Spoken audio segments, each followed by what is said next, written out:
Hello, flower friends. This is Jen, and we're going to talk about the 5 pricing mistakes that florists makes and how to fix them. I think pricing is one of the biggest things that see people struggle with. When I get DMs or questions in the mastermind, a lot of it is centered around pricing.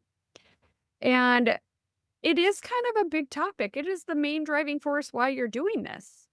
You want to make sure that you're pricing correctly because if you're not and you're not making any money, you have a very expensive hobby, not a real business. I undercharged for so long, like a crazy amount of time.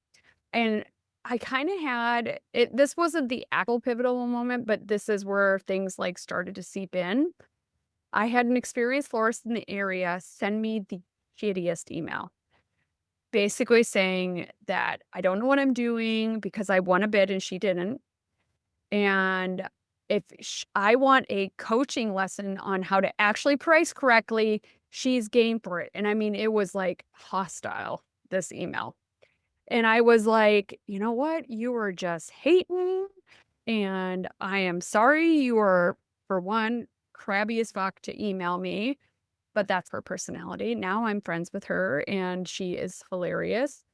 But she just was wanting people to be good business owners. And at that time, I wasn't. So, one of the first mistakes that I see people make is they price emotionally instead of mathematically. You're like, I love this picture. It's so pretty. I'd love to do this. Why don't $1,000? Because that's what they said their budget was for this thing. And it's like a $2,500 thing if you actually priced it correctly. So, that is a big difference. Making it just based on, "Oh god, I really want this." Or if you get them to come back after you've done a price quote and they're like, "This other florist did it cheaper and I really liked you." So then they're saying, "Oh, I want you. You're so great. I love your work. You're so fabulous." And so then you're just like completely drop your pants and drop your price. You need to make sure that there are formulas for a reason. There is no wedding I am so in love with anymore that I do it to not make money. Just doesn't make sense. Why am I going to work for free? Why am I going to be away from my children? Why am I going to be away from my alpacas? Why am I going to be away from my husband? Why am I going to be away from me for all of that work unless I'm going to make money? So using pricing formulas and really being strategic about this is my pricing formula that I follow. If you wanna have a base pricing, which I've done episodes on base pricing and recipes, you can easily price things and go from there.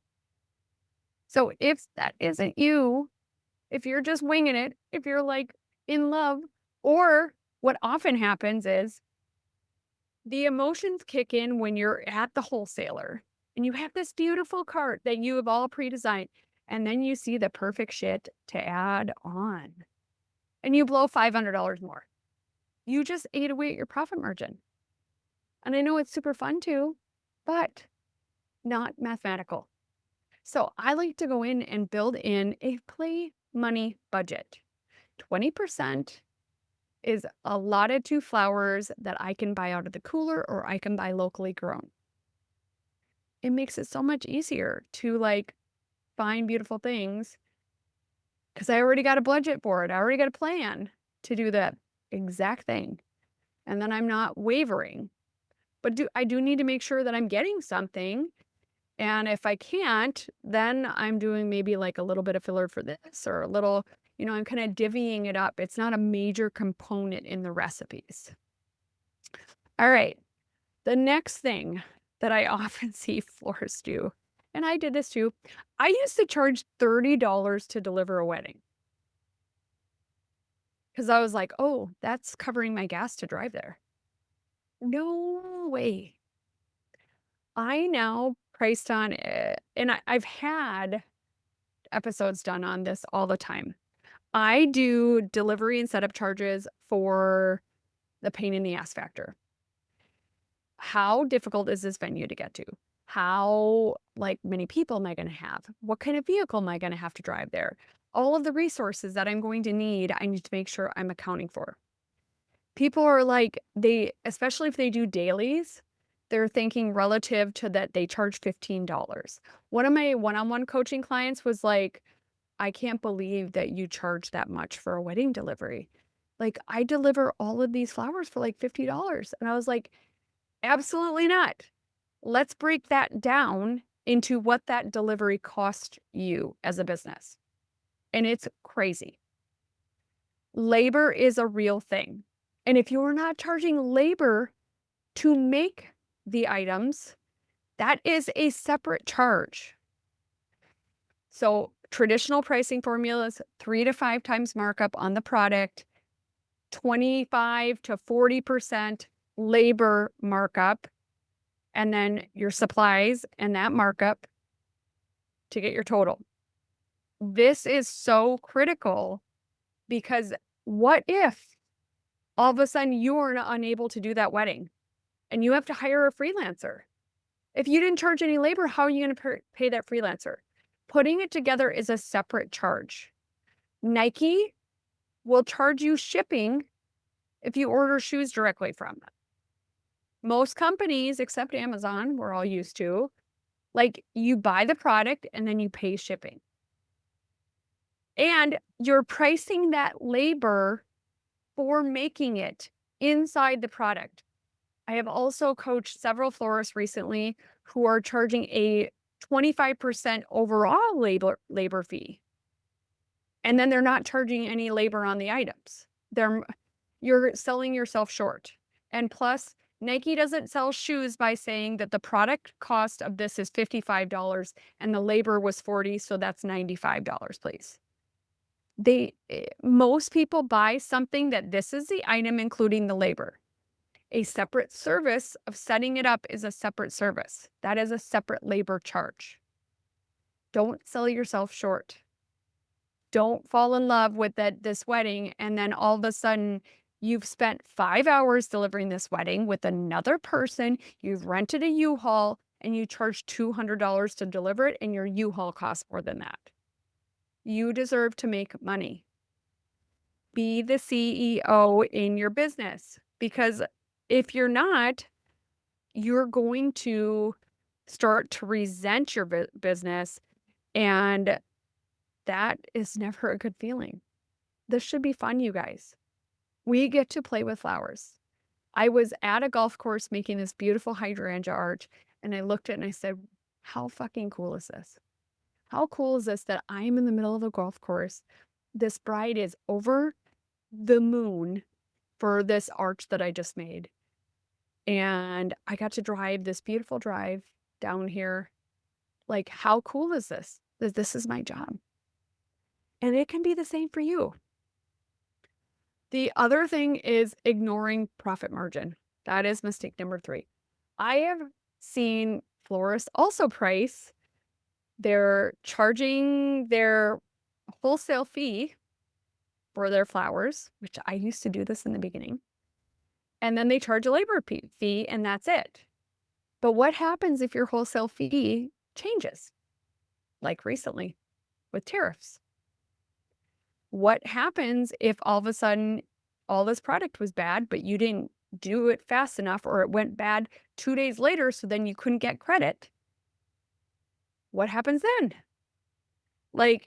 You need to make sure you are charging markup because people should not be able to buy wholesale. I know it sounds really easy, like, what does it matter? I'm just selling and then I'm charging my labor to make it. I've had this exact argument with the florist. And I'm like, here's the thing.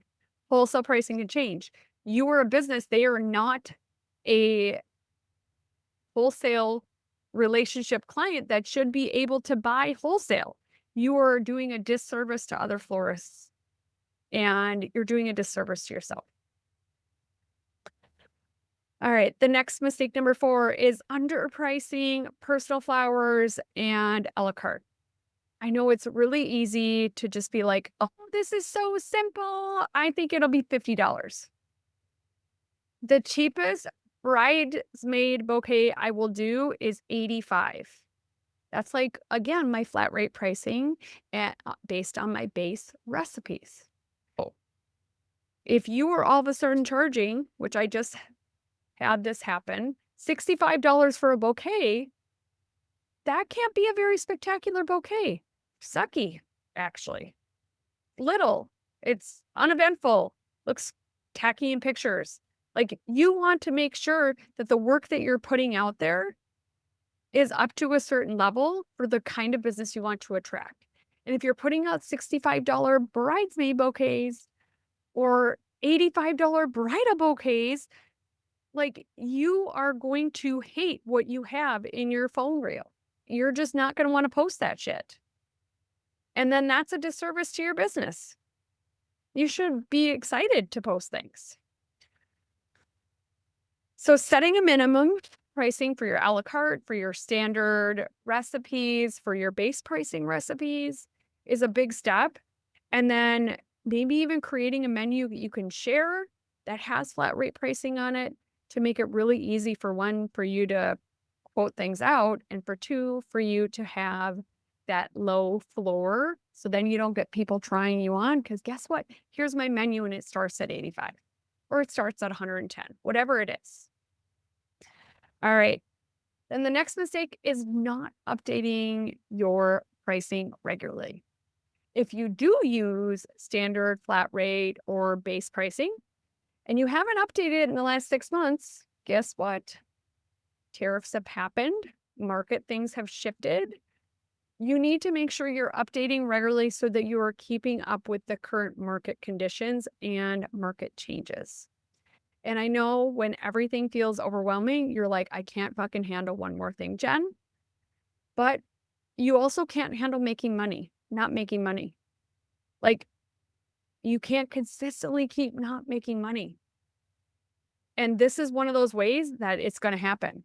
If you have pricing from a year ago and somebody agrees to it, you're automatically making less money because you didn't adjust for tariffs. You didn't adjust for pricing increases. You didn't adjust for whatever. I've even had florists that I've seen their proposals and they were charging the wrong tax rate. If you got audited, that'd be on you. You couldn't go back to your customer and say, I forgot to get 0.75%. Well, if that's a $10,000 wedding, that's a chunk of money that's coming out of your pocket. You don't want to be there. It sucks. You deserve to make money. And I want you to make money. You deserve to pay yourself. You deserve to be able to have money in your business to invest things, to make like really cool vases or, things like that. But if you're not ever making money, you can never grow. You can never have money to invest in coaching. You can never have money to invest in really cool centerpieces. You never have money to go invest in these pillar candles or taper candle holders, which, I rent all the time. But if I never had money because I never had profit, I would never have money to get those things unless I did them on credit, which is a really bad rabbit hole. So let's change things today by stopping these 5 pricing mistakes and start making money. Thank you so much for listening, Flower Friend, and you have an amazing flower-filled day.